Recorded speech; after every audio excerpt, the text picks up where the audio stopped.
सुविधा देती है।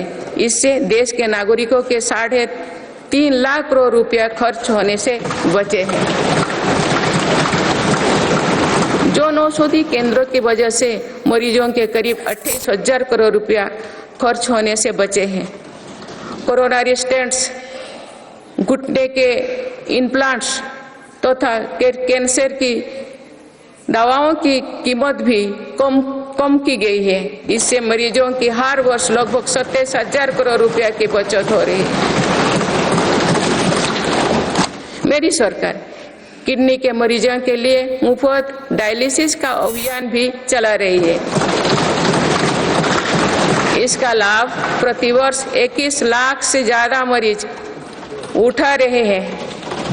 इसके प्रतिवर्ष इन 1 लाख रुपया खर्च होने से बचे हैं। गरीबों को सस्ता राशन मिलता रहे, इसके लिए मेरी सरकार ने पिछले दशक में करीब 20 लाख करोड़ रुपया खर्च किए हैं। भारतीय रेल में यात्रा के लिए रेलवे प्रत्येक टिकट पर करीब 50% डिस्काउंट देते हैं। इससे गरीब और मध्यम वर्ग के यात्रियों को हर वर्ष 60,000 करोड़ रुपया की बचत होती है।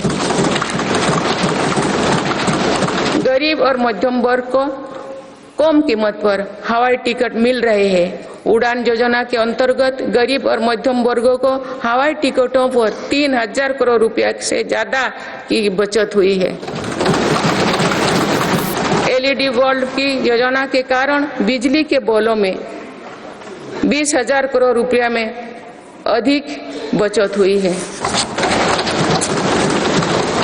जीवन ज्योति बीमा योजना और सुरक्षा बीमा योजना के तहत गरीबों को 16,000 करोड़ रुपया से ज्यादा की क्लेम राशि मिली है।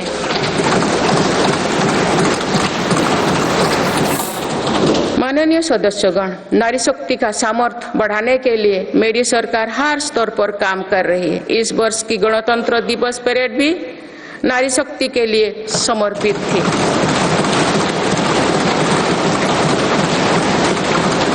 इस परेड में दुनिया ने हमारी बेटियों के सामर्थ्य की झलक देखी। मेरी सरकार ने जल, स्थल, नभ और अंतरिक्ष हर तरफ बेटियों की भूमिका का विस्तार किया है।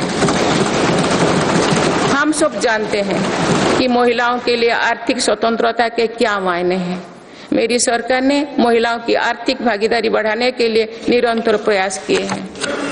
आज लगभग 10 करोड़ महिलाएं स्वयं सहायता समूह से जुड़ चुके हैं।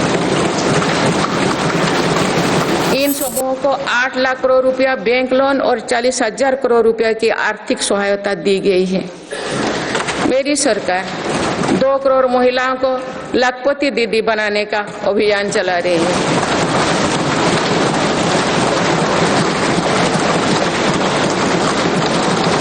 नमो ड्रोन दीदी योजना के तहत समूहों को 15,000 ड्रोन उपलब्ध कराए जा रहे हैं। मातृत्व अवकाश 12 सप्ताह से बढ़ाकर 26 सप्ताह करने से देश की लाखों महिलाओं को बहुत मदद मिली है। मेरी सरकार ने महिलाओं की पहली बार सशस्त्र बलों में परमानेंट कमीशन दिया गया है। पहली बार सैनिक स्कूलों और राष्ट्रीय रक्षा अकादमी में महिला कैडेट्स के प्रवेश दिया गया है। आज महिलाएं फाइटर पायलट भी है और नौसेना के जहाज को भी पहली बार कमांड कर रहे हैं। मुद्रा योजना के तहत जो 40 करोड़ से ज्यादा लोन दिए गए हैं, उनमें करीब 31 करोड़ से ज्यादा लोन महिलाओं को मिली है। इस योजना से लाभ लेकर करोड़ों महिलाओं ने स्वरोजगार शुरू किए हैं। माननीय सदस्यगण, मेरी सरकार आज खेती को अधिक लाभकारी बनाने पर बल दे रही है। हमारा ये प्रयास है कि खेती में लागत कम हो और लाभ अधिक हो। मेरी सरकार ने पहली बार 10 करोड़ से अधिक छोटे किसानों को भी देश की कृषि नीति और योजना में प्रमुखता दी है। पीएम किसान सम्मान निधि के तहत अब तक 2,80,000 करोड़ रुपया किसानों को मिल चुके हैं।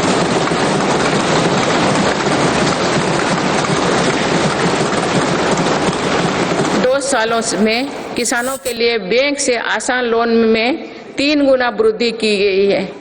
प्रधानमंत्री फसल बीमा योजना के तहत किसानों ने 30,000 करोड़ रुपया प्रीमियम भरा। इसके बदले उन्हें 1.5 लाख करोड़ रुपए का क्लेम मिला है।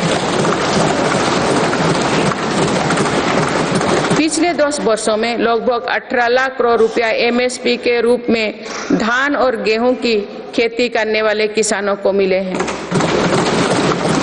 ये 2014 से पहले के 2 सालों की तुलना में 2.5 गुना अधिक है।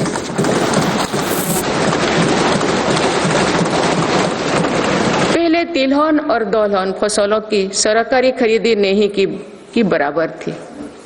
पिछले दशकों में तिलहन और दलहन की खेती करने वाले किसानों को एमएसपी के रूप में 1.25 लाख करोड़ रुपया मिले हैं।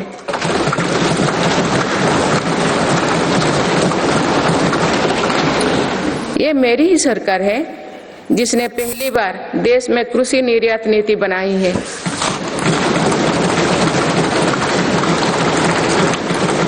इससे एग्रीकल्चर एक्सपोर्ट 4 लाख करोड़ रुपया तक पहुंचा है। किसानों को सस्ती खाद मिले, इसके लिए 10 सालों में 11 लाख करोड़ रुपया से अधिक खर्च किए गए हैं। मेरी सरकार ने 1.25 लाख से ज्यादा प्रधानमंत्री किसान समृद्धि केंद्र स्थापित किए हैं। अभी तक लगभग 8,000 किसान उत्पादक संघ एफपीओ बनाए जा चुके हैं। मेरी सरकार कृषि में सहकारिता को बढ़ावा दे रहे हैं। इसके लिए देश में पहली बार सहकारिता मंत्रालय बनाया गया है। सरकारी क्षेत्र में दुनिया की सबसे बड़ी अनाज भंडारण योजना शुरू की गई है। जिन गांव में सहकारी समितियां नहीं है, वहां 2 लाख समितियां बनाई जा रही है। मत्स्य पालन क्षेत्र में 38,000 करोड़ रुपया से अधिक की योजनाएं चलाई जा रही है, जिसके कारण मत्स्य उत्पादन पिछले 2 साल में 95 लाख मीट्रिक टन से बढ़कर 175 लाख मीट्रिक टन यानी लगभग 2 गुना हो गया है। इनलैंड फिशरीज का उत्पादन 61 लाख मीट्रिक टन से बढ़कर 131 लाख मीट्रिक टन हो गया है। मत्स्य पालन क्षेत्र में निर्यात भी 30,000 करोड़ रुपया से बढ़कर 64,000 करोड़ रुपया तक यानी 2 गुनी से ज्यादा बढ़ा है। देश में पहली बार पशुपालकों और मछुआरों को किसान क्रेडिट कार्ड का लाभ दिया गया है। पिछले दशकों में प्रति व्यक्ति दूध उपलब्धता 40% बढ़ी है। पशुओं को खुरपका और मुंहपका बीमारियों से बचाने के लिए पहली बार मुफ्त टीकाकरण अभियान चल रहा है। अब तक 4 चरणों में 50 करोड़ से ज्यादा टीका पशुओं की दिए जा चुके हैं। माननीय सदस्यगण, जनकल्याण की ये जितनी भी योजनाएं हैं, ये सिर्फ செய்திகளை உடனுக்குடனும் துல்லியமாகவும் தெரிந்து கொள்ள சப்ஸ்கிரைப் பண்ணுங்க।